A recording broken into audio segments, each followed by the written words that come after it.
Hello, folks, and welcome to a new episode of the Horror Countdown podcast. I'm your host, Don and Ellie, and tonight I'm joined with my special friend, Jeff Lown. Hey, how's it going, man? Thanks for having me on. It's great. Yeah, thank you for having me. Or thanks for being on, I guess. Yeah, Yeah, I'm so I'm excited for this. exactly. Tonight we are going to be doing 2000 plus indie films. We're not necessarily going to be talking about the upper echelon, the mainstream stuff, the stuff that went to theaters and, everybody's all familiar with. We decided we're going to be taking a look at under the radar stuff. Maybe it went to TV, maybe it got schlepped off to DVD, or I think VHS was still around at the time. I don't know for sure, but Yeah. yeah, not necessarily, the more popular mainstream stuff, but under the radar indie gems from 2000 on. Just tell us a little bit about this particular topic. So yeah, with this topic, I found it really, kind of interesting because there's a lot of I guess labels and production companies out there that it seemed from like the 2000s forward kind of sprung up, especially in horror. At least that's kind of how I felt about it. And when I brought up the topic to you, I was kind of like, we could talk about the like 8 films to die for, the After Dark Horror Fest, Dimension Extreme kind of stuff, and then you just got a whole like slew of people doing it themselves too that you could Yeah, like toss into this list. But yeah, the like post 2000 horror is just like an interesting like just arena in itself. So I thought it would be a really good topic. yeah, it was. I have a bunch of fun stuff here. I think you do as well. I guess let's dive in. Let's hear your choice for number 10. All right, so for my choice for number 10, um I'm gonna go with Dead and Breakfast. Hmm. And I know you might talk about this one at some point too, so I don't know. Yeah, unfortunately, Ed will be talked to again another time. We'll just I think that'll just be our cue for crossovers. We'll just talk about it later tonight, and that'll just be our little cue to each other that we've crossed. Our choices are matched. So Yeah, so I mean, just a quick little thing about it. I'm glad it's on your list, first of all. But man, what like a almost like a little sleeper that film is. It's good, but like you said, we'll talk about it later. So really, yeah. Yeah, we'll definitely talk about it a little bit more. So with that being said, my number 10 is Bloody Murder 2 Closing Camp. I've never seen that one. Oh, this is so much fun. So it's not necessarily a direct sequel to the original. The original Bloody Murder, it was from 2000. Standard bunch of teens getting killed at a summer camp that happens to involve this local legend of this masked killer that lurked in the woods nearby that kills people every summer, and this is their year that maybe they stumble upon the killer, maybe they don't, who knows. But yeah, it's one of those paint by numbers kind of slasher flicks. I don't mind it. I think it's fun. I've always said that for whatever reason, the original Bloody Murder worked as a slasher film that had absolutely nothing positive for being a slasher, uh because the killer is inept. There's no blood or gore, like none. There is no blood or gore at all. That doesn't make No, sense with the genre. yeah, no nudity, and some of the most laughable asinine twists you could ever imagine. So it's a slasher film that worked despite not having any of the supposed qualities that make a good slasher. Yeah, yeah. That's And interesting. That actually yeah, makes me want to see it even more. just be warned, it's not that good. But I have I have a small little affection for it. But the sequel is miles better. Really? This one's so much fun. So it takes place at a different summer camp, but the thing is that they have the same legend. So it's the Okay. same figure. It's the same figure. He's a killer by the name of Trevor Morehouse. And what happens is, so according to legend, he was the son of a. I believe he was the. I believe it was the medical officer at the camp, Uh-huh. and she, brought him to camp one day, and apparently nobody knows why, but he went crazy and murdered several of the kids at the camp Okay. and ran off into the woods before he could be caught, and nobody's ever seen him since. So that was the original story behind him, and then it just sort of became like camp lore, like Jason and Right. like all the usual summer camp things. And so in this film here, that's brought back as Trevor Morehouse ended up killing a bunch of people several years previously. Hmm. And this girl has gone back to the camp to figure out what happened because her brother is supposedly one of the victims in that rampage. Because he Oh. went to the camp and disappeared and nobody's seen him. And she's trying to figure out if Trevor is the killer. And it turns out that there's a masked figure running around the woods killing off everybody one by one. Yeah. So yeah, it's a really fun film. For those of you that know early 2000s indie genre films, this is an early appearance of Tiffany Shepis. So Yeah. It's you right can around imagine. the same time as Scarecrow. Yeah, I think that one may have come out first. I'm not sure, but yeah. So if you know exactly what Tiffany Shepis was doing in an early 2000s genre film, you know what she's doing in here. There's no.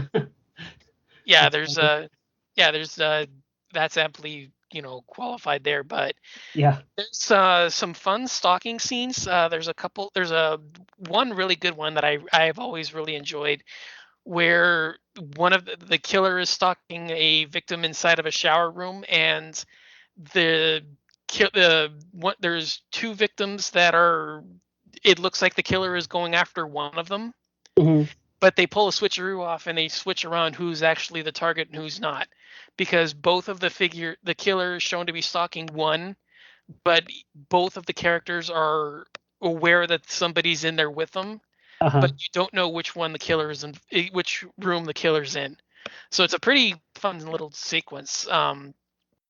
Like I said, a lot of nudity, a lot of TNA, bit more brutal than expected. Not over the top, but a bit more than expected. So yeah, it's a pretty fun little slasher. Not don't expect high quality, don't expect top of the line material, but in terms of what this list is about, it's a pretty fun one, and I really enjoy it. Yeah, I mean it sounds good enough for a watch anyway, for sure. Yeah, So, it's way better than the first one for sure. Like I said, the first one works despite not having any quality that should make a good genre film. uh And this one is way better. This is like not even a comparison. It's way better. So I would probably go for this one first. See the original if you're curious or a masochist of some kind. But yeah, if you're gonna go for any of them, I would go for this one. Yeah, cool. Cool, for sure. I'll check that one out. Yeah. All right. So your number 9. Okay, so for my number 9, it's been a really long time since I had seen this movie, but Johnny Krug used to always mention it. He loved it. It was Blood on the Highway. Hmm. Have you ever heard of that one? I know the name. I don't know if I've ever seen it. So it's just obviously it's a vampire flick, but Yeah. uh, just really fun. And if I remember correctly, because I was watching this and a couple other things around the same time, but I'm pretty sure they're kind of like trapped in a store, a big box store kind of thing, and it fights some vampires and stuff. But when you think indie films, like I think sometimes, like a lot of the time, well, I mean, there's two arenas for that too, but I guess I think either really really surprising under the radar good or like super campy fun cheese, and this one definitely fits more under that category. Just over the top like dialogue, over the top like blood and gore, and it's just an awesome time. But and it's one that you never really hear mentioned at all. So maybe people Yeah. just don't like it the same way. No, I'm saying I know I've seen the name somewhere. Maybe I've seen it on seen it on some like list, or like maybe like films that need like a Blu-ray upgrade or something like that. I know for a fact the name is familiar. Maybe I've even heard it Johnny mention, because I know I followed him before he died. Yeah, yeah, he's a So, good dude. yeah, Um, that's what I'm saying. yeah, great taste in film too. Well, that's what I'm Great. saying, is that I maybe it could have been him that I know that title from, because like I said, I used to follow him a lot before he died. Yeah. So Uh, and the funny thing about this film is that Nicholas Brendan is in it. The dude from the Buffy the TV series. I never remember his name because I never watched that whole show, but I know how popular it was. So, hmm. All right, yeah, I'll definitely put it on the pile then. That sounds interesting. oh yeah. All right, so my number 9 is gonna tie in with something a little bit later on my list. For those that don't know me, you should know that I'm a huge fan of Asian horror. I unfortunately don't have any Asian horror on my list, because I don't know if what was released in Asia is an indie film or not, because I'm not involved in the scene. But I do have two choices that are influenced by Asian horror. The first one on my list is number 9, Ghost Month. Okay. And I've never seen this one. I don't think I've seen most of yours. Yeah. So Ghost Month, it involves a ritual known as this is an actual thing. There's several films that have taken the same premise, so I believe it's an actual thing. It's known as Angry Ghost Month, and it's a tradition. I believe it's pretty common in either Indonesia or Singapore. I can't remember, but and maybe it's from mainland China, because I know that there's a lot of cross pollination between them. But for whatever the reason, the ceremony involves a month-long celebration of a family's deceased, members. Mhm. So you're essentially, you're setting up decorations and offerings, and like paying your respects for, those that have deceased. And then, in typical horror fashion, somebody inadvertently screws with everything up, or insults them, or mocks them, or whatever, and they're terrorized by ghosts. Yeah. Well, guess what? That's the plot of this one. So it involves a woman who goes to work for a prominent family. She's the new maid, and the family sets up their Hungry Ghost Month celebrations. They have all the candles and wicks and all of the various little ornament, all that like The Oriental. little trinkets and stuff. Yeah, like their like prayer desks and altars and stuff like that. And she inadvertently drops one of the vases and is unaware that it contains the ashes of one of the family members. That was, they were supposed to have been set up in a special place, and she ends up smashing the vase and breaking it. And she ends up being inundated with just a never ending slew of just ghostly hallucinations. And it's a Sounds rad. lot. Yeah, it's a lot of fun. The ghost attacks are like really vicious, because you don't know when they're coming. Yeah. But the thing is that the premise is that because they've mocked the ceremony, they're going to be continuously tormented. So all it's just like ferocious, relentless attacks where they just like pop out of nowhere and just like startle her, or they come crawling out of vents, or they come like walking around the door and just like unexpectedly, and just like chasing after her and stuff like that. Yeah. And everybody's just like continuously not believing her. They just think that she's going crazy, because she's falling victim to the superstitions instead of everybody else, because nobody else follows it but the family. So Hmm. they think that she's just become like she's just like brought under their spell, and is just doing like she's like just like being brainwashed and stuff like that. Hmm. It Yeah, sounds actually sounds cool too. yeah, it's really good. A You lot said of it's called Ghost Month? Does it have right. like another title too, or? No, so what I'm thinking is that there may be you may be thinking of another film that has a similar title. Uh-huh. So there's a similar film I've seen. This is why I was initially thinking it's Singapore because I saw the film and it's from Singapore, Mm, and it's a film that's strictly called The Maid. okay. So the reason why I say that is because it was part of the Tartan Extreme line. Yeah, that's kind of what I was thinking there. I wasn't sure. Yeah, that I think you may be mixing the two films up Okay. because because yeah, it's a very similar premise. Okay. That So makes sense then. yeah, so like I said, I think the main difference here, and this is the part I was gonna get to, is that the finale ends up turning it around to where we realize that the ghost attacks are actually good, not bad. Oh, really? Yeah, there's a twist in the finale that where it turns out that the ghost attacks are actually a good thing, not a bad thing. Huh. And I'll just leave it at that. But yeah, if like I said, the reason why I was thinking Singapore is because there was a film called The Maid, and that was released on the Tartan Asian Extreme line, Hmm. and this one and The Maid have very similar setups. Like I said, the Ghost Month only differs because there's a twist in the final act where the ghost attacks are good, and I'm not going to spoil it just in case you haven't seen it, but that's the difference between the two is that the ghost attacks are actually good, not bad. Wow. Yeah, I like that. I like that idea quite a Yeah. bit. Yeah. I'll let you all dive into that if you can. I don't know where it's streaming. I mean, I know for a fact Bloody Murder 2 is on Tubi. I think both of them are. Hmm. I know both Bloody Murders are on Tubi because I ended up watching them for Halloween and they were both there. So I know for a fact they're both there. I would suspect Ghost Month may be there. Maybe it's on Prime. Other than that, maybe some illegal YouTube rip or something. Yeah, yeah. I'm writing all these down too, by the way, because Yeah, I know. Same here.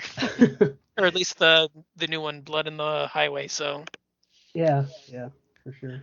yeah, that moves us to number 8.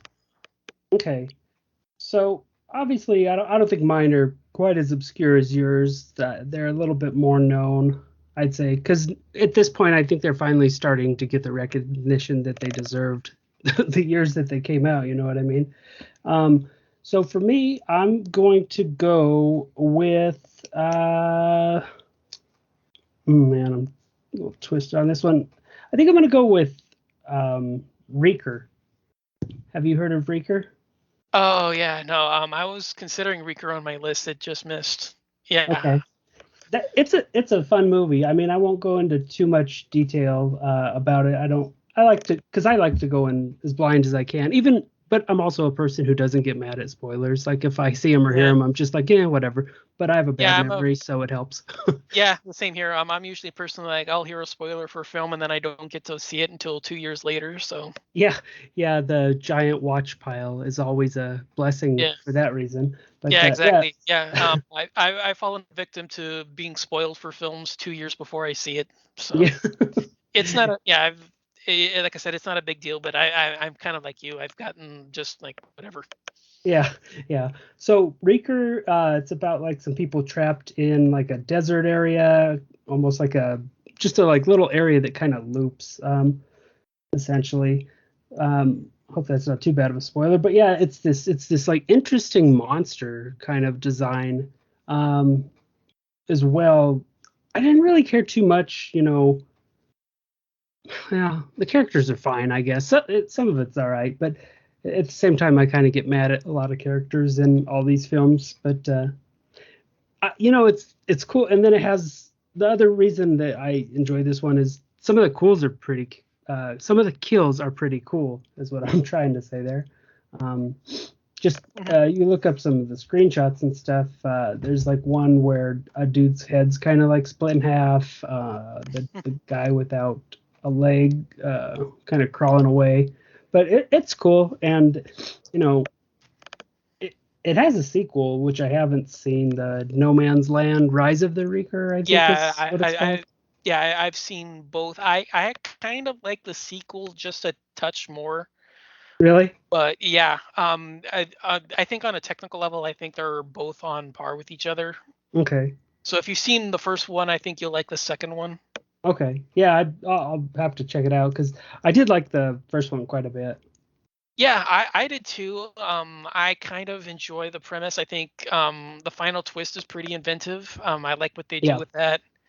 I couldn't remember if you mentioned the twist or not, but yeah, there's a pretty fun twist in there that I really enjoy.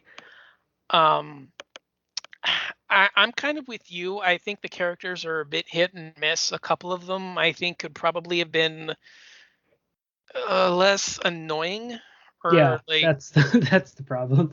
yeah, a couple of them are kind of like really grating on the nerves, and they're just like constantly just making like the most ridiculous decisions. And it makes sense in context when you know the twist, but Right. yeah, first time watches it's a kind of a little tough, but yeah, it's a pretty decent slasher. I like the idea of it. Yeah. Yeah, I mean, it's kind of like a slashery creature feature, like on the borderline, but yeah, it's a pretty fun one. I like it. It was a contender, but then I kind of just like started pushing it off and just like pushing it down the list, and it didn't like really make it. But initially, it was one that I thought of to make it. But yeah, Yeah. yeah, it's a pretty good one. Yeah. Yeah, I dig it, and I'd recommend it. Any listeners out there too? Mm, all right. What's your number 8? So my number eight is a film called Unearthed. Okay. So Unearthed, I think this is either in the second or it's in the third. I don't remember, but it's one of the After Dark festivals. I Yeah. I I, I know it's not the first one. I think it's either the second or the third, and I don't remember. But the film concerns a troubled sheriff of a small town who is dealing with a series of mysterious disappearances around town. Everybody's hounding her to get the cases resolved because there's this huge. I think there's like something to do with like a new pipeline going through the area, Hmm. and the company's like hounding her to get all the locals on board with it, and she's dealing with that, and then this strange series of creature attacks that nobody knows what's going on. And eventually, it turns out that the mining company that's not the mining company, the oil company that's working in the area has inadvertently released this monstrous lizard-like creature, and it's the one that's been running rampant through the area, killing everybody. And so she has to, put herself on the line and defend the people that she doesn't care about in order to save the town and stuff like that. Right. Yeah, this was always a really fun one. I always really enjoyed this. I'm a big creature fan. You'll probably know that by some of the other choices later on the list because I do have a couple of them. Yeah. Yeah. But yeah, I have a lot of fun with it. The monster looks really cool. There's, like I said, it's kind of a lizard-like look, but it looks more. It kind of reminds me of the creature from the Relic in certain scenes, only Yeah. I could see not. that. Yeah, it's kind of like the Relic, but it's not as ornate. It looks like a little bit more of like a primitive look. Hmm. It's like a lot more simplified, but it's more kind of it like I said, it's kind of like a primitive design where it's like not as ornate and not as creepy and spooky, but it works for this kind of film. Lots of fun attacks. The creature's out pretty early. Even though nobody knows what it is, we know, the audience knows what it is, but you still see like little glimpses of it here and there, and it's just like running amok and just like snatching people here and there. So it adds like a fun little mystery to the first half where you have to figure out the sheriff has to figure out what's going on, but then once everybody knows it's a creature, then it just turns into like all kinds of chaos with the trying to get away from it and all that. So Yeah. yeah, I've fun. seen this one. Just once though, because I kind of went through the whole After Dark Horror Fest stuff for the 3 years, and then I even kind of searched out those other ones when they were streaming, and I think it was like DVD on demand to get that like final season that happened eventually. Yeah. But I I remember liking this one quite a bit. Yeah, like I said, this is like right up my alley. Just like you said, if you know me and my creature features. They're going to be on the list, but I have a lot of fun with it, and it's one of the more underappreciated ones, just because I think this is the one from. If it's in part two, I want to say it got overshadowed by. Oh, what's the name? Because it was Like, uh, Lake Mungo. yeah, that's what I was thinking. Yeah, If it was that's what that, I'm saying. That's what I'm saying. If it's the second one, I think it got overshadowed by Lake Mungo because that was the one that everybody liked, which is ironic because I actually can't stand that film. I think it's terrible. ah. I know I'm alone. I'm on that island. I will die on that island. I say Lake Mungo is terrible. So I know we're not talking about Lake Mungo, but I got to chime in on that one. The first I was pretty late to seeing that one, and I watched it. And the first time, you're watching it, and you're like, it's kind of interesting or whatever, and then you get the payoff, and you're like, okay, that was a little strange. I don't know if I like it, but for me, Lake Mungo's kind of gone down gradually with like a couple rewatches Mm. because you're just kind of like, I'm not that interested by the story or how they're like formatting this style. Well, see, my issue with Lake Mungo is one. I think it's technically terrible. You have why in the world are you conducting interviews with people next to running machinery? Like like half of the interviews that they do in there, you can't tell you can't tell what's being said. Yeah. And then my other issue with it is 30 minutes into the film, the guy admits it's a fake. Oh yeah, yeah, yeah. So okay, why are we still trying to tell us that he saw that there's this ghost going around? He said it's a fake. Right, So that just kind of takes all the tension out of it because now all of a sudden, oh wait, no, it's not real. It's not a fake. It is real. right. Yeah, yeah, yeah. That just doesn't fly with me. So I looked it up kind of when we were talking about this, just because I was curious, where the timeline was of Unearthed coming out. So Unearthed was the second one from 2007, Yeah. and so actually one of my picks is on this list, which is kind of funny. But it doesn't have like Mungo, it has like Dead, and then it's got the one you're probably thinking about that was overshadowed was Frontiers, the like Oh. French So like extreme one. Mungo's in the third one then. It's either the first or the third. I'm gonna check though. If it's not in the second one, then Lake Mungo had to have been in the third one. Because if that's the case, then because it wasn't in the first year, because the first year was 2005, and Okay, so the first year of the festival was 2005, and Lake Mungo was not out yet. I know that for a fact. okay. Well, then I don't know. It's got to be Yeah. on the thing, but maybe the Wikipedia is wrong. That's just what I'm checking on. So Okay. Yeah. So okay, no wait. Like Mungo was 4 in four. 2010. Wow, I So thought it was the third one. Huh. yeah, that's kind of what I thought too. Okay. Huh. Well, then I mean, I guess we're all wrong. I guess so. It happens. I mean, yeah, this is what you get for not setting these things, not giving us these things as like making it like a bigger deal. You get these kind of screw ups, but Yeah. regardless of the fact, yeah, I really enjoy Unearth. It's a lot of fun. Definitely an underappreciated creature feature. You're gonna get a lot more from these from me, so we'll leave it at that and move on to your number 7. Okay, so for my number 7, I'll just stay right in the After Dark Horror Fest. My number 7 is Mulberry Street. Hmm. So, look, it's not a good movie. It's definitely not a good movie. But when I kind of found these After Dark Horror Fest, that was kind of like, I've always been into like horror, but for some reason like finding these kind of like festival films kind of instead of just the what the big studios and stuff were kind of throwing at us as fans during this time. It was just nice to see something different kind of. And Mulberry Street's kind of topical now because a pandemic breaks out. So, but yeah, the creatures aren't they don't look very good. But there's something about that I just love. I don't know why I like this film, I guess is what I'm trying to say, because nothing about it should make it fun. So I guess I do know what it is. I like what's his name, Nick D'Amici. Yeah. Is that his name? Yeah. Yeah, I I've heard various pronunciations. I think that's it. Okay. So he's the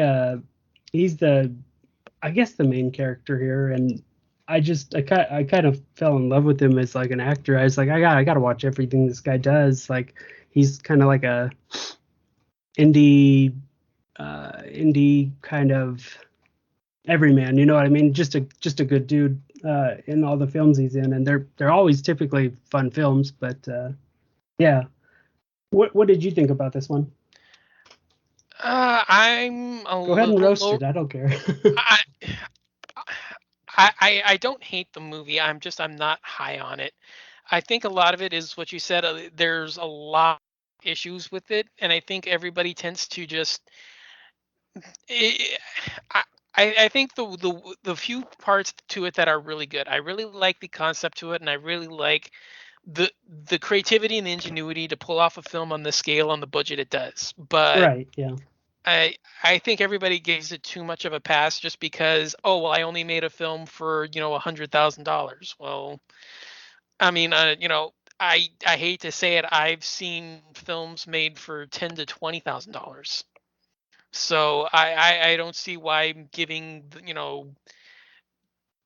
it more credit than it's worth just because the budget is so low Hmm. is worth it being lauded for what it is.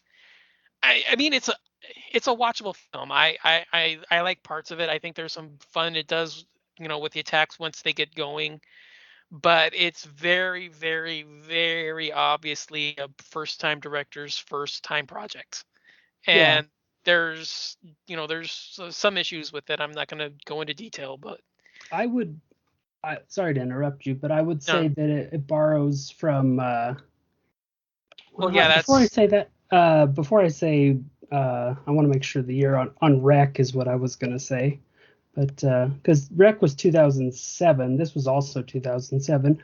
And the only reason I bring that up is just kind of the apartment like kind of area, how they're kind of in and out yeah. of that and stuck in it. But they both came out at the same time. Yeah, I so would I don't think there would have been enough time because even though they came out the same year, different one, continents.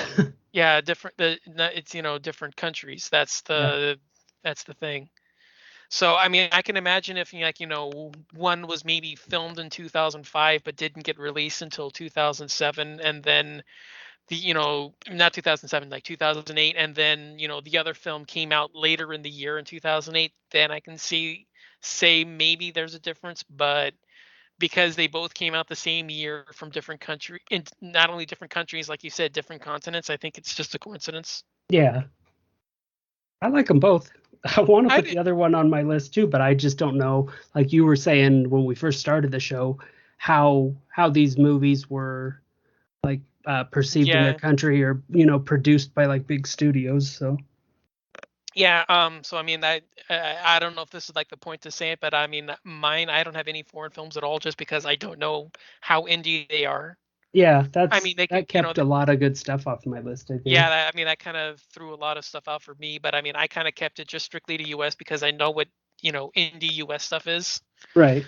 So, I mean, yeah, there was a bunch of stuff that I would have loved to have covered a bunch that I like way more than this stuff, but I, for what it is, I'm happy with what I have. And if we do a later show down the line where we can do like foreign indies or something like that, maybe we can throw those in and Yeah. have fun with that. But trying to decipher if a film made 20 years ago by a studio that doesn't exist anymore is an indie film or not is not worth the time. Yeah, that's true. Yeah. So if you can provide accurate details, maybe we'll revisit this with proper knowledge. But for the purposes of now and the purposes of this show, I didn't bother researching this. I just knew what was indie what's indie here in the U.S. and I just went with that. So and unfortunately cut a lot of good stuff, but you know what can you do? Yeah, it happens. Mhm. So anything else or No, I mean, if people have seen this, like you're saying, you kind of either love, hate it, or just kind of blah. But like I said, it just hit me just right, mm, so I like it. I'd recommend it for at least one watch. cool. All right, so my number seven is, as I was mentioning before, another creature feature. This one is called Larva, and this is a made-for-TV movie back on Sci-Fi. Not only back in the Ooh, good old days when they made movies, but this was back in the day when they called themselves SYFY. So they actually, oh, not the new one. the SCIFI. Yeah. So like I said, it Okay, was before they changed to SYFY. This is sci-fi as actual sci-fi. So it yeah. was SCIFI, correct. So this is a small town doctor who takes over a veterinary practice at small town that is mostly renowned for its prized beef distribution. Uh-huh. It's the company. It's the town's cash cow, essentially. No pun intended. But apparently, there's been a series of allegations about the cattle feed that they're using and whether or not it's dangerous to use, whether it's not it's dangerous to use the beef that's being supplied by the cattle that's being eaten. And apparently, it turns out that the head of the union that runs this distribution plant. I'm trying to blank here. So Mhm. the distribution plant in the town has secretly added a chemical compound into the feed to give to the cows. But what happens is it's end up mixing with enzymes within the cow and producing this mutant bacterial larva. It sounds pretty rad. Yeah. So it ends up like initially it makes all the food virtually unfeasible. So there's this huge panic going on. But then all of a sudden there's these weird deaths occurring, Hmm. and each of the deaths are the victim is basically drained of blood. And it turns out that like this compound that was added into the cow's food has mutated inside based on some unexplained this unexpected strand of their DNA and is mutating that bacteria into a giant creature. So you basically have 6 foot long like mutant larva creatures running around town killing people. Yeah, that's actually pretty cool. I Yeah. just noticed it's on Tubi, so that's Oh, so cool. far Yeah. on the top of my list of what I need to watch first. Yeah, it's a lot of fun. So for those familiar with early 2000s, I mean, you can check right there on the just cast description. But you have William Forsythe, who's fan favorite. I'm a huge fan of his work. It's Oh one of yeah, my favorites. Those guys. yeah, yeah, Yeah. I think it's Vincent Ventresca is also on there. yeah. Yeah. He's on there, and I want to say it's either Vanessa Angel or Hunter Tylo. Um, Rachel Hunter, is that who you're Okay, thinking? yeah, Or Rachel Hunter. Yeah, that was the one. Yeah. So okay, yeah, she's involved. She's like the lawyer for the company that ends up realizing what's going on, and she ends up going around trying to help them stop the creatures. yeah, So like I said, this was back when sci-fi actually cared and they actually put some money and effort into their films. and So TV it's series. I always think like yeah, Babylon 5 and stuff. So yeah. Like I said, you've seen the year on there. It's 2006 or 2007. yeah, Yeah. So yeah, is this was was Asylum making sci-fi stuff at that point or no? Asylum had started, but they hadn't merged with Sci-Fi yet because I Okay, think their first collaboration was if it wasn't Mega Shark versus Giant Octopus, it had to have been something right before, because I think that was right around the time that they kind of um started making their stuff. At like But 2007, 2008, no, 2000. like 2009, 2010 Okay. is because I remember the first time I remember like it was either Mega Shark versus Giant Octopus or something the same year. And Okay. I'm kind of like a little lost on like the later end of the decade. I know that the first part when they first started, like 2004, 2005, 2006, were when they were just hitting them out of the park and they were producing really good stuff. And then they kind of dipped around 2007, 2008, and then 2009 was just right around the time that they kind of brought it back and they started producing the goofy over the top stuff, Okay. because they did this, and then I think right after that they did Mega Like sure. Piranha. Yeah, yeah, I Yeah, remember they did. Mega Piranha came out because that one was right around the time that the remake came out, and then that was when they started going with that was Asylum. when yeah, that's when they started going with Asylum, because then they got the Sharktopus films, then they started bringing in I was going to ask you about that. I was going to say who yeah, Asylum had to do Sharktopus versus like Whale Wolf. yeah, I think that's Asylum. It's either Asylum or maybe it's Roger Corman, because Roger Corman's actually in the second one. Oh, yeah. Or Which one was that? Was that the Pteracuda or whatever it was? yeah, Or the second one is Sharktopus versus Terracuda, because I think Corman actually, he's not in it, but he directed a segment in it. that's So pretty awesome. yeah, so I think he directed. So I think Sharktopus was him, but then the rest of the the Asylum stuff was they finished off the Mega Shark series, because I think there's like four of those. Hmm. And then I think right after that they did the Sharknado series. And then they Yeah. kept on, and then they did like maybe two or three other films throughout the year. Hmm. So yeah, I think it was 2007, it was like 2008, like 2009, 2010 when they hooked up. Okay.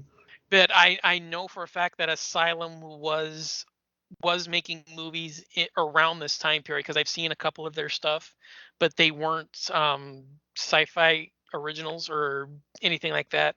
Uh, I think I remember seeing. Sci-fi would be an interesting episode for this, like your top 10 Yeah, sci-fi like originals or something. yeah, yeah. I But mean, that would be a. I have a lot of fun with those. So so do I, and probably a little bit too much fun. But those animals are like so over the top that they come out with. You're like, I gotta watch these. yeah, I'm definitely down if you're interested. But Oh yeah. yeah, instead of booking shows for the future, let's move on to your number six. Yeah, sorry I go off on all those tangents. Oh, don't get me started on those. We'll be here all night. But that's why I decided to keep it moving.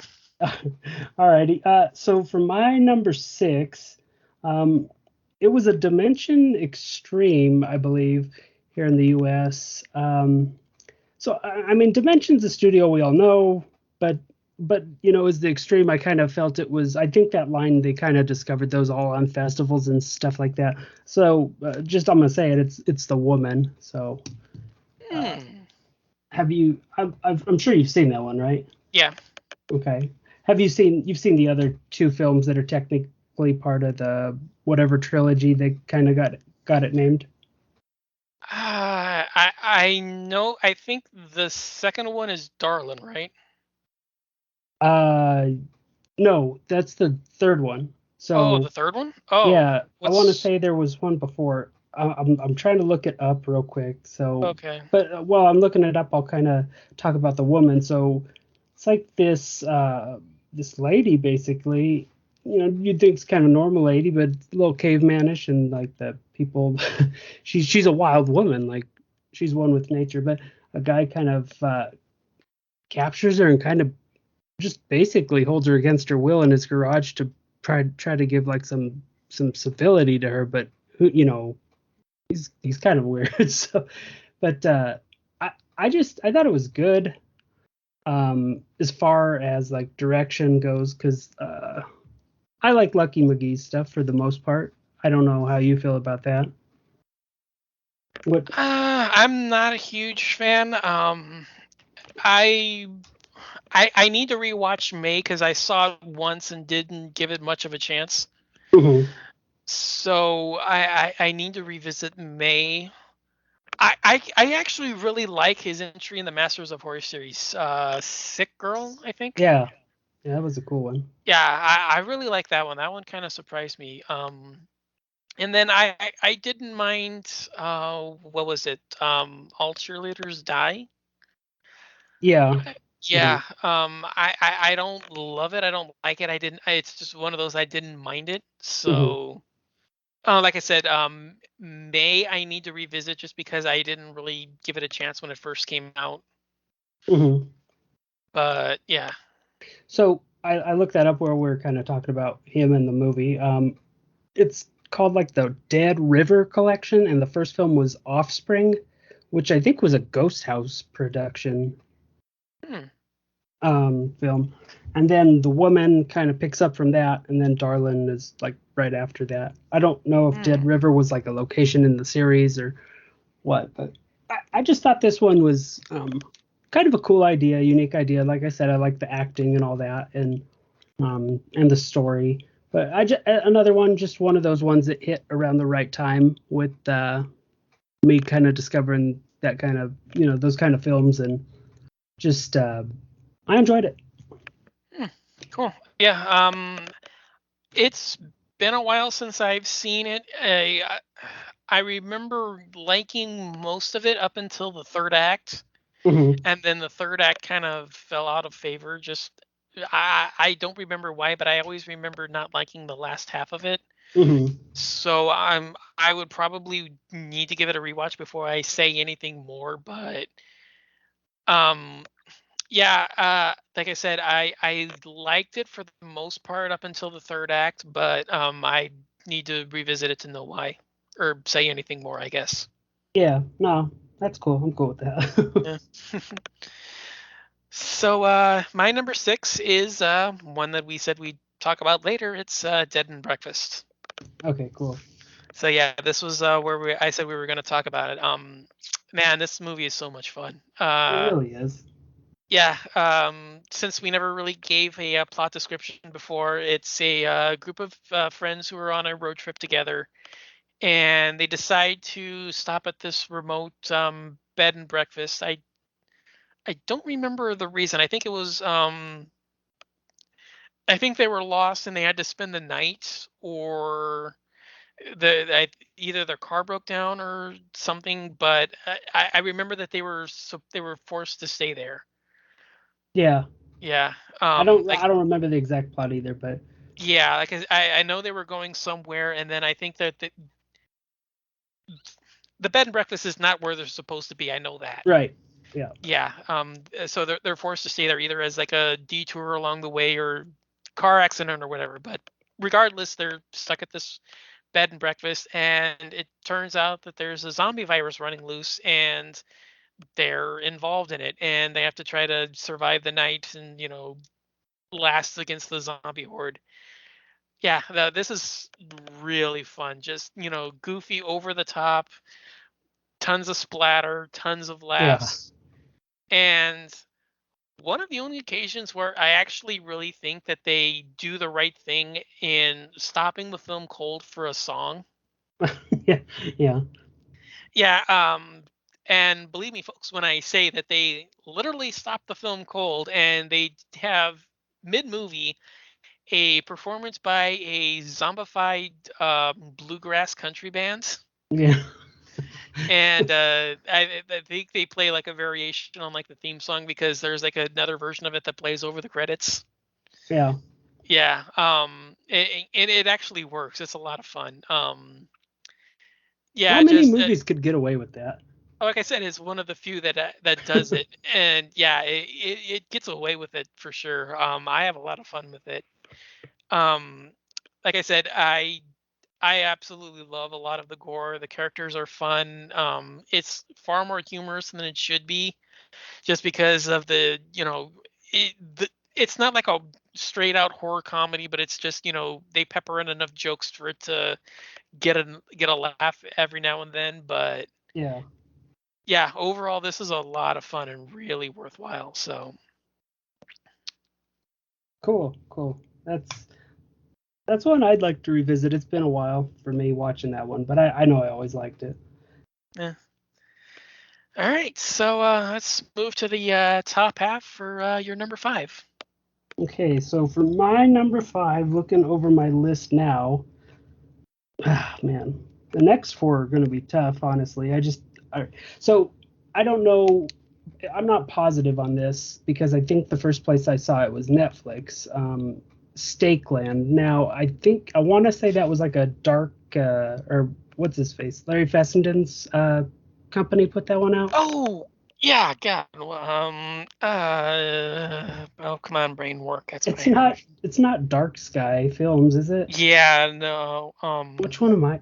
Oh man, I know what you're thinking of, but it's killing me. My brain's not working at the moment. it no, I only when you want to use it, that's when it stops working. That's how I Exactly. feel.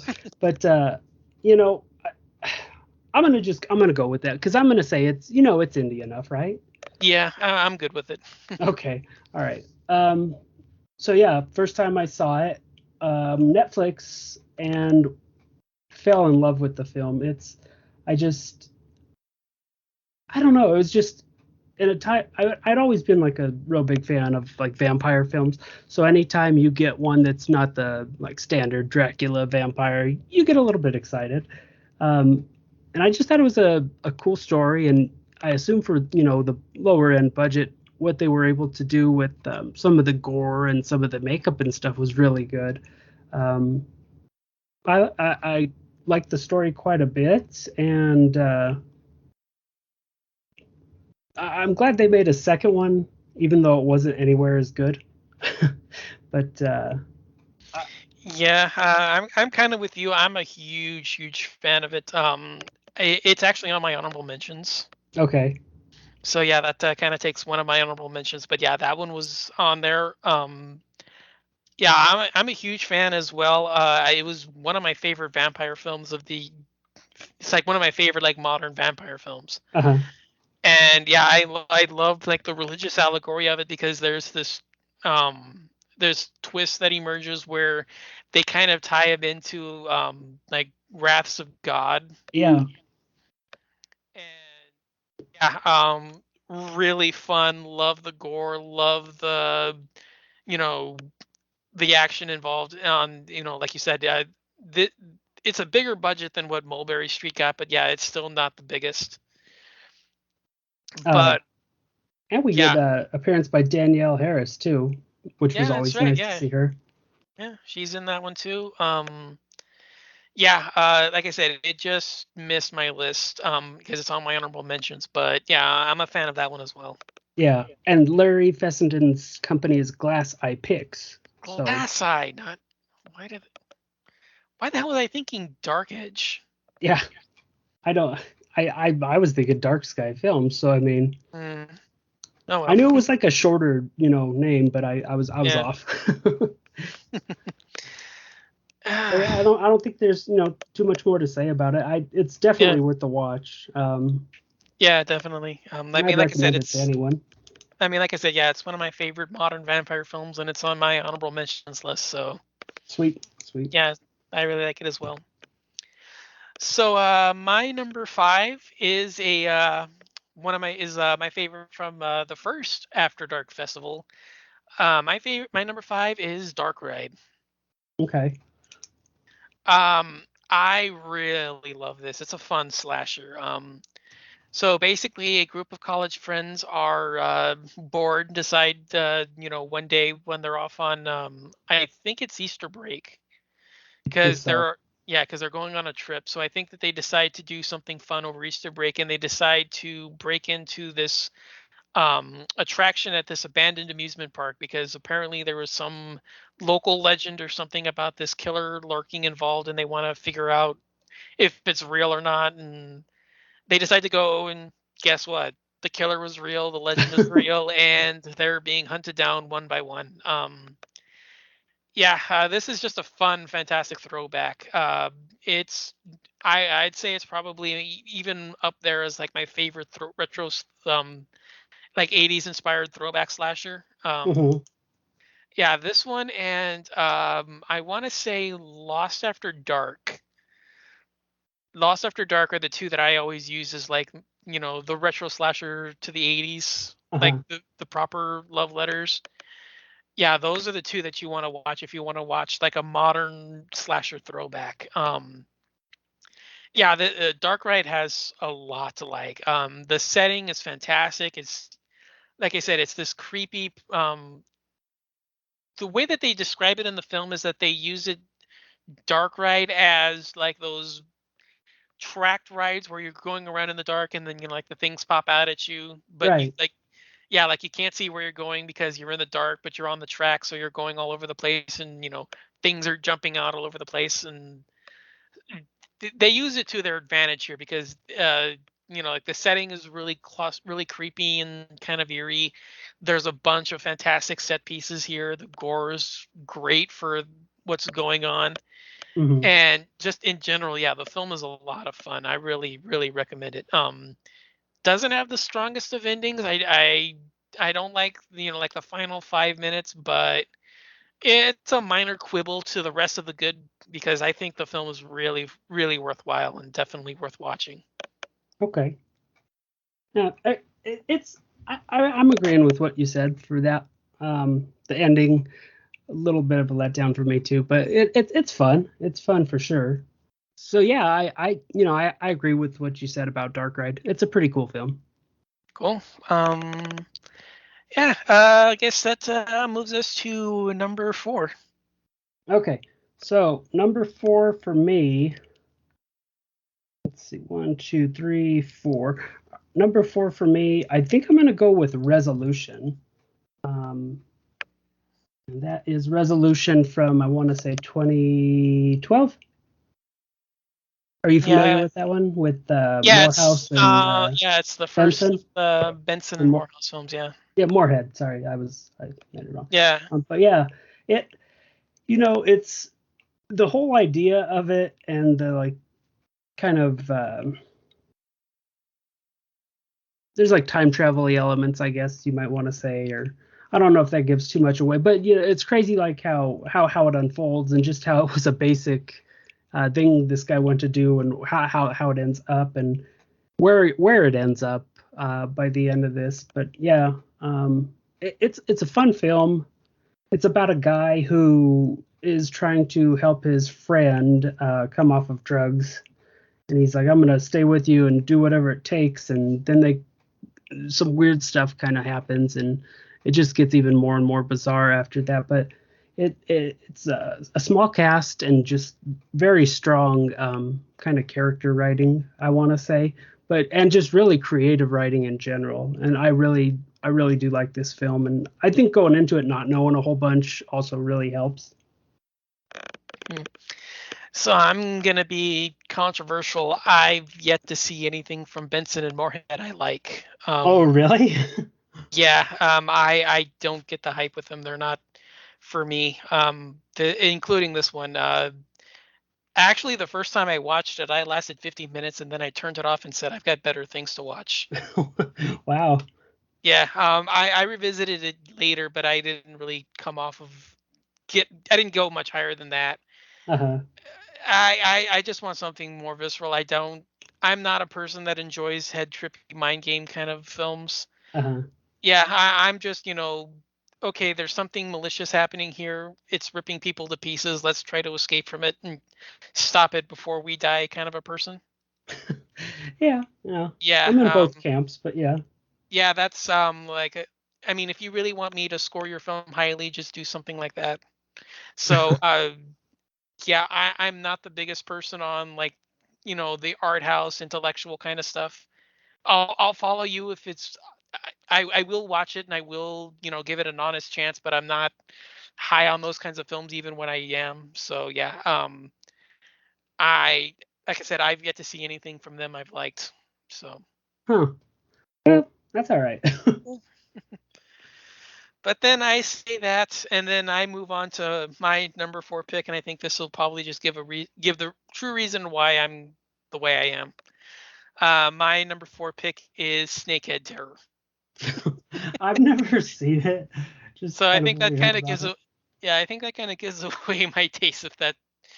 If what I said earlier about Benson and Moorhead, and then this film here being my next choice, I think that should say everything you need to know about me. This is another sci-fi creature feature. This one is actually even before Larva. Okay. Um, yeah, so this was, I think, it's 2004, so this was right around when they actually started doing it.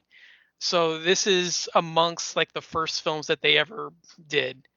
Uh-huh. Um, so basically, a community in this small lake is being besieged by voracious fish attacks. Yeah. Well, you would know that if you actually you'd know that if you knew the title, because snakehead is actually a legitimate animal. Yeah. So a snakehead is a fish. It's probably a good 3 to 4 feet long. But the thing is that they're actually found in Asia. Okay. Um, so they're not indigenous. They're not normally associated with America, but they're an actual animal. And it turns out that someone smuggled the animals into a local preserve. There's this small island. There's a small island, small lake in the middle of this community, and there's a lake in the middle of it. And it turns out that that was this breeding area for this guy who was smuggling the fish into the area. And the creatures got out and broke into the lake, and they're now responsible for killing everyone. So Yeah. yeah, it's a fun animal attack movie. I really love this. This was one of the first films I saw that got me onto the Sci-Fi Channel stuff. Because initially I just went into it saying, okay, it's a horror film. I have access to it. It's a channel I have. Let's just give it a go. Yeah. Yeah. So yeah. After that, I think it was Dino Croc, Uh-huh. and then there was one other. Oh, Frankenfish. That's what it was. Those were the And three? yeah, those were like the three, and they all kind of came out like right around the same time. It was like, back to back to back, and it was like, okay, I'm on the Sci-Fi Channel board here. Because yeah, all of those came out. Yeah, they were all like I said, they were all right around the same year. I think they're all even 2004 releases. So So they got their um, money's worth that year. yeah, they definitely did. But yeah, this is like I said, back when sci-fi still cared. So even though it's you can imagine how goofy and silly this is, they still treat it kind of seriously. It's not, just over the top spectacle for the sake of over the top spectacle. It's, a lot more grounded, is a lot more reserved. The attacks are practical. So they actually managed to do prosthetic fish, which Oh, um, which makes it look a lot more realistic when they're interacting. Far more gorier than you'd expect. I was actually kind of surprised that they got away with as much blood as they do, because some of the attacks in the aftermath kind of rival Piranha, the original. oh wow. Not the Aha remake, but the original Piranha, in Uh-huh. terms of how gory it was. So yeah, like I said, this was like the first one that really kind of got like my attention and was like, wow. So that's kind of why I've decided to honor it. It's on number 4 on my list. Yeah, cool. I'll check that one out. I think that one's probably on Tubi too, so. I don't know. I haven't seen any of the earlier stuff on there. Normally on Tubi, I've seen like the 2006, like around 2006 and 2007. I Hmm. think that's like right around the ones that are on there. I don't know why none of the other stuff is on there, but if it is, it's worth a watch. I really enjoy it, but I don't think it is. Yeah, I'll find it. Yeah. I'll find it. Okay. So yeah, I guess I'll do my number three. Mhm. Um, I've kind of narrowed it down here. So I like a good monster or a good creature myself, and I think this one kind of plays into that. But Number three is Splinter for me. All right, we tied. That's my three too. Really? Yeah, I That's think for funny. the same reasons. Oh Yeah, man. yeah. Yeah, That's I'll my just number do three. a I'll just do a quick little synopsis from like IMDb just so people kind of get an idea. These people trapped in an isolated gas station by a ferocious splinter parasite that transforms its still living victims into deadly hosts. A young couple and an escaped convict must find a way to work together to survive this primal terror.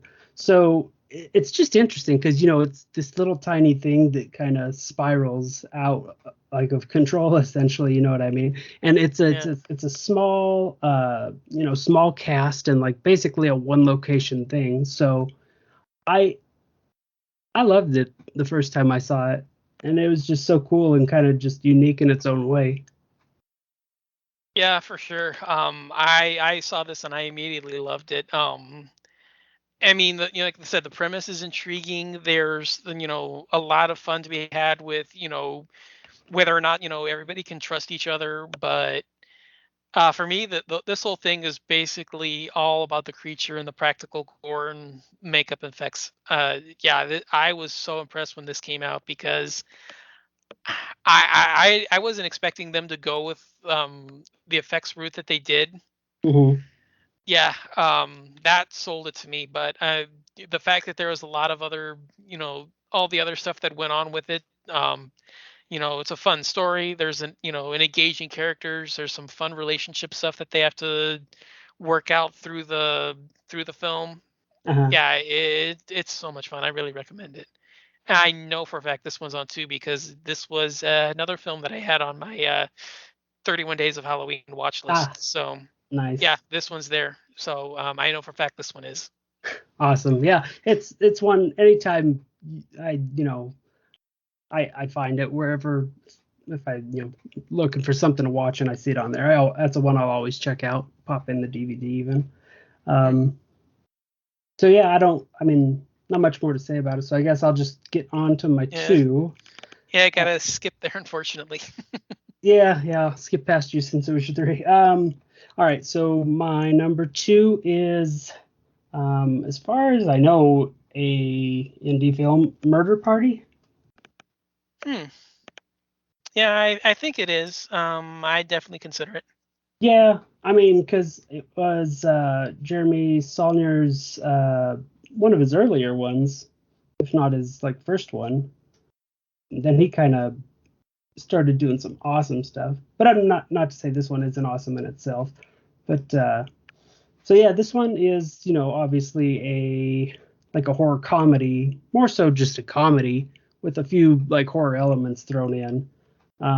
This guy kind of mistakenly, or maybe not mistakenly, gets an invitation to a Halloween party, and he shows up, and it's like this cast of weird characters, basically like art school people or people trying to like make art to sell, um, plan on kind of like killing him and all that kind of stuff. So for like various reasons, but it's just, the way it's just so like kind of goofy to me, and I think that's probably how it was written. Uh, but I think it makes it like it just makes it fun, I guess. And there's not the story's not complex at all, so I just one you could turn on kind of every Halloween and kind of dig it. Yeah, it's okay. It was one when I first saw it. I had to warm up to it just because I was kind of like, "What the hell's going on?" kind of a thing. Yeah, Just because it's the people in the party are just so weird and just it's it's odd, yeah, and I'm it not. is. Yeah, I'm not usually a fan of odd for the sake of odd. But yeah, it definitely warms up. I do really like the second half when he has to get loose and he has to evade everybody. Um, yeah, it definitely gets better. I mean, it's not one on my list, but yeah, it was one that I had to warm up to. But I can definitely see the appeal for it. Yeah, it's a fun one. Yeah. All right. My number two. So as I mentioned earlier on Ghost Month, I have a thing for Asian horror. And this is the other film that I mentioned as being highly influenced by the Asian genre scene. My number two is They Wait. Okay, that's another one I haven't seen. Okay, so this one is really fun. So, a woman and her husband. The woman's American. The husband is a Chinese immigrant, second generation Chinese immigrant. So Hmm. the parents immigrated and then had him here, but he's still he's strong ties to his nationality and all that. So they head back to his hometown to partake in a reunion because one, they haven't met the family. The wife hasn't met his side of the hasn't met that part of the family that remained over in China. But also to celebrate, I think it's a birthday. I want to say it's either the grandmother or the great grandmother. I don't remember because it's been a few years. But there's this this celebrated birthday that's going on in the family, and so it's one of those where they decide to head over and visit and what's going on. Hmm. So when they arrive, they immediately are turned off by the fact that she starts seeing weird ghosts lurking around. Hmm. And she eventually makes friends with um one of the girls there, and she relates the fact that there's this story involving this ghost that haunts the family, Hmm. that it's a ghost that's tied to something in there's this family secret, and she's heard whispers about it, and it's this ghost of this former associate of the family that's haunted them for something that they did in the past, and it just goes from there. This is this is probably, I would say, one of the creepiest films I've ever seen. Oh, really? Yeah, there's a few scenes in here that I actually kind of just like jumped at, Hmm. and I'm not a jumper. I mean this in the realest sense. I can count on one hand the films that have made me jump. Hmm. This one, Evil Dead, and Jaws. Yeah, it's a That's it. that's a pretty good And company right there. I mean like legitimately jump. I'm not saying, yeah, like I startle back if like you get the noise that's Loud music, yeah, yeah, after quietness. yeah. I mean, I fall for that, but I don't consider that jump scares. Like I mean like legitimate jump scares.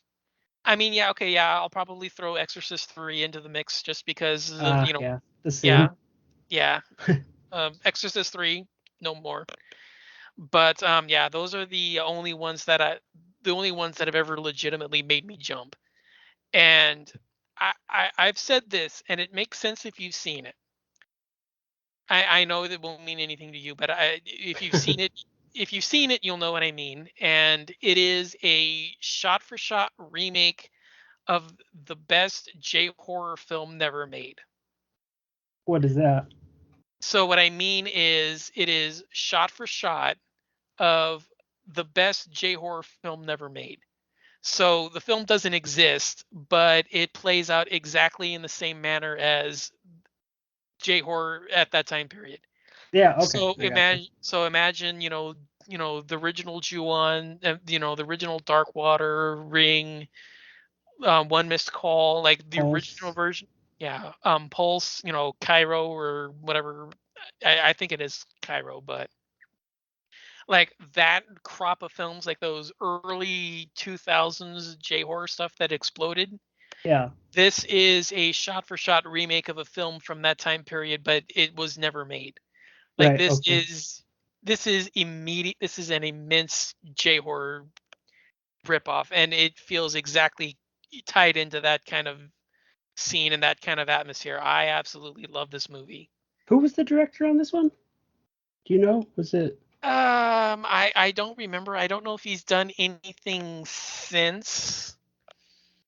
Hmm. Um, like I was I kind said, of looking it up. I didn't know if it was the um, 2007 and directed by Ernie Barbarash. Um, is that the one? Yeah, that's the one. I know I've seen that name elsewhere, but I cannot for the life of me tell you where it is. Okay, it was. I think he directed Cube Zero. Oh, I haven't seen any of the sequels. Okay. Okay, so Hmm. that wouldn't have meant anything. Oh, okay, so here I'm on the IMDb thing. So he did the Stir of Echoes sequel. I The TV movie or whatever. Yeah, he did that. And it looks like a bunch of Jean-Claude Van Damme movies. Good Yeah. Van Damme or post not good Van Damme? I'm saying like right around the same time period. So this looks like the direct-to-video Van Damme stuff. Ooh, okay. Oh, he did Assassination Games. Nice. Oh, that was I think the first of the films he did with Scott Adkins. I think that's right. Yeah. Yeah, because I know that they started working together a couple of years ago.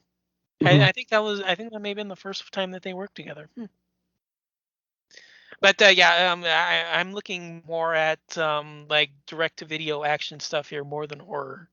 Um, I mean, yeah, I see Cube Zero. I haven't seen any of the sequels. Stir of Echoes 2. I know I've seen that one, but other than They Wait, I'm not seeing a lot of other horror on here unless I'm just looking at this the wrong way. No, no, I think he probably dipped his toe in and then just Yeah, probably just like a director for hire stuff. But yeah. yeah, yeah, I I love this movie and I really recommend others see it. They definitely give it a watch. I absolutely love this movie. It looks cool based off what I'm kind of looking at here while we talk. But yeah, awesome. Glad I'm able to pull a couple discoveries from this list. Yeah, same here. Yeah, a couple of these sound pretty interesting for sure. Yeah. Which leaves us with our top choice. So let's find out what our number one was. All right. I'll go ahead and go. I for mine, I picked a 2012 film, The Battery. Hmm. Uh, you know, I could see if people hate this movie too. At the same time, it's a dude that wrote it, directed it, and starred in it. Basically, such a tiny cast. Basically about two guys, and it incorporated like baseball, and I'm a really big baseball fan, so I think that played a big part on it. Um, and it's not like they played so much baseball made it the focus of the story, like for love of the game or something like that. But I'm just it has that backdrop of like baseball like infused into it. But it's just these two guys surviving kind of this guy's take on a zombie apocalypse, pretty much just searching for food and going place to place, and just the dialogue and thoughts you would have after all the time of having to do that. It's not a big budget Hollywood one. It's not like Walking Dead or something like that, but it was done well enough that it kind of had a big feel to it at times. I thought anyway. They worked well with the resources they had. But I really like this one, and I would check it out if you can for sure. Yeah, I'm not as high on it as you. I would have wanted maybe one or two more battles with the zombies, like actually get more happening. But yeah, I was impressed with how much I actually liked it, just because I'm a huge zombie fan, Hmm. and I usually just prefer my shuffling undead horde films. I've always said, half jokingly, half serious, that to me, a zombie film should only be used as a special effects director's effects reel. Uh, So I don't care about anything. Just show me what you can do. Like, just show me your carnage, and we'll go from there. yeah, So yeah, I like the splatter stuff. All the Savini and the Italian zombie stuff that are just unrepentant gore fests. yeah. Yeah, those are generally my bag. But like I said, that being the case, I was still really into this one. I do like the characters study. I do like the characters are kind of fun. That kind of helps out. And I saw it when I was a bit more into baseball, like you said, just because I was still living with my parents at the time, and Hmm. I was always with my dad on the weekends watching this Saturday afternoon game on. I think Fox had it at the time. I'm not sure, That sounds but about right. yeah, I kind of like fell off in recent years, so I don't really know much. But yeah, like I said, that was enough to keep me in. It being a zombie fan, I was enough to be in there. I like I said, I'm just not as high on it as you, but I'm definitely a fan of it as well. So Yeah. yeah, yeah, definitely another solid pick. Cool. Cool. Yeah. So my number one is Nightmare Man. Okay. So yeah, this is a I know this one has to have been in the second After Dark Festival. I Okay. know yeah, I know this one's in the second one. So this is a woman and her friends head out to a head out on a camping trip in the woods, and they just looking to party and whatnot, and they eventually try to play a game, and they inadvertently summon this demon, and he begins picking them off one by one. Hmm. Oh my god, this movie is so much fun. Um, Yeah. yeah, so this is another early Tiffany Shepis film doing Tiffany Shepis stuff. So yeah, on that. Yeah. But yeah, the creature in this is really really creepy. It's this ancient African tribal looking thing. Hmm. So he's got like the sloped head, the horns, like the ornate mask and frills, and he just looks like really like cool and all that, but also like really imposing. Hmm. And he goes around and it's a huge slaughter fest. Yeah.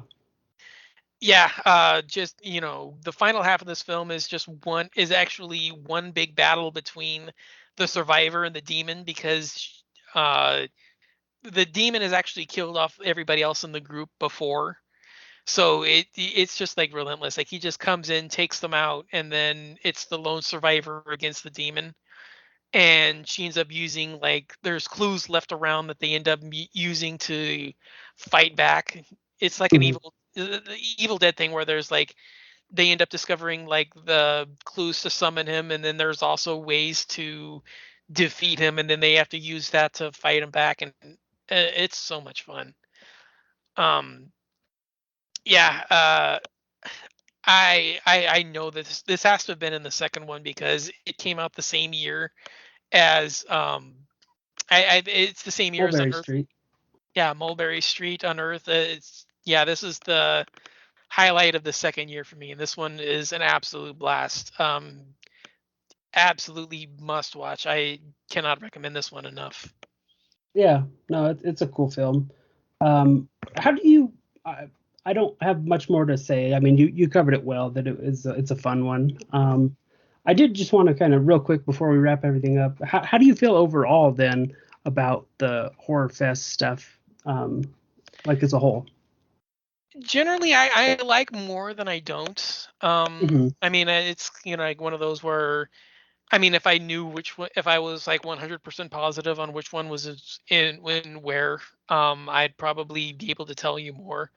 Yeah. But out of the ones that I'm aware that are associated with that festival in some capacity, there's more that I like than don't. I mean, there's I mentioned a couple of these, Dark Ride and Nightmare Man and Unearth are all part of that festival. Yeah. Even though I don't like Lake Mungo, I do like Lake Dead. That one's another kind of underrated one that it was involved in there. Mulberry Street is, I mean, we covered that one. Um, I want to say Hamilton. Frontiers. Yeah. Yeah, The Hamiltons. Hamilton's was involved in that. Frontiers. Yeah, because what was the oh, the Abandoned, that Spanish haunted house film. And then there was Wicked Little Things too, which I thought was a decent one. Oh, Wicked Little Things. I always thought that one was Ghost House International. Was Ghost House. I Oh that yeah, because I always get those confused because those were part of this came out at the same time. yeah. Um, because I know Ghost House was Substitute. The Last House in the Woods, that Italian Chainsaw Massacre ripoff, hmm and what Dance was of the that other? Dead, I think, was another. Yeah, Dance of the Dead was one of those. There's another one I'm trying to think of. I'm looking at the cover right now. God, children. Oh The yeah, the children, where the yeah it's like the shadow looking in the frosted window. yeah. I'm saying for some reason I was thinking of a film called Barricade, and that wasn't it. Oh But yeah, because I think they kind of use like a similar image. But yeah, the children, I know that one was part of Ghost House, and I always kind of like mix After Dark Horror Fest and the Ghost House kind of together, just because they came out at the yeah, same time. yeah. That was But another one I wanted to bring up, not to do a full discussion, but just when I came up with this list, I yeah, was like, there that was another one of the big ones.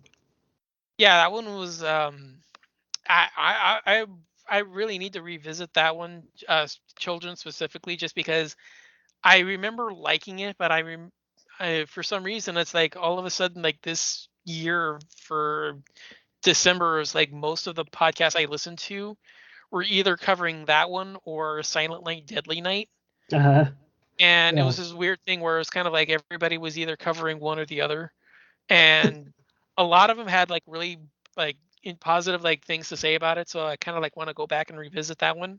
yeah, it's Because an interesting one. I remember liking it, but I don't remember like all of the love that all of these other shows have given it. So yeah, I like I said, I know that there was that it carried on for a while, but there's obviously a lot more out there, folks, that definitely need your attention. So Yeah. all right, so I guess with that, before we give our final mentions, any other honorable titles that just real quickly you want to shout out, just get their name out for people to check out or whatnot? Uh, Sort of, but I mean, I don't have too many. I kind of crossed a bunch of the ones off I'd kind of run across you initially, but I would say May is a decent watch, kind of interesting. Uh, Late Phases was another one that I think Glass Eye Pix did, or a similar company around the similar time, and I really liked the the effects on that one, the makeup and the costumes, I guess. That was a good one, and the other one was going to be Frontiers if you're like into the extreme stuff, just because that was on Yeah, on the to die for list. So that those yeah, I think I'll just kind of leave it at those three, and the others were like out of country films, foreign films. So I didn't want to bring them up right now. yeah. Yeah, so like I said, I had a couple only on my list. I had Stakeland, like you had it on yours, but hmm yeah, I also had I think this may have actually been one of the either After Dark or Ghost House films. A film called Damned by Dawn. hmm I'm not sure Um, who it was with, but yeah, I know the title. yeah, I always really loved that one. That one was a lot of I really like that one a lot. And I also had a film called Boo, which Okay, yeah. so I know that there's a lot of titles out there that have that. So this is the first film by the director of the guy that went on to do Sharknado. hmm So it's why am I can't think of his name right now. But it's yeah, it's the Sharknado guy. So oh, Anthony Ferrante, that's who it is. Uh, Yeah, really fun haunted asylum film. People decide to check out a local abandoned hospital and find out its stories of being haunted are true. So one of those that kinds of was films. Damned by Dawn, you said, or No, that was Boo. Damned by oh, Dawn. Boo. Yeah, that's Boo. So Damned by Dawn is a woman who finds that her family is being haunted by a banshee.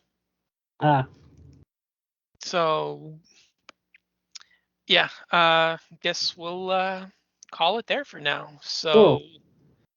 yeah, well, this was a lot of fun, man. Thank you so much for agreeing to do this. Yeah, no, I'm glad I was able to get in to do one because, like I was telling you, kind of off air, I enjoy lists, and you know, anytime I could get into them, it's pretty fun. So, and you're a cool guy, so I'm glad I Well, could come on the show to talk thanks. with you about films. So, Yeah, well, this was a lot of fun. Do you have anywhere that people can hear you elsewhere? yeah, so currently I am one of three co-hosts on a podcast I kind of joined and like weaseled my way into.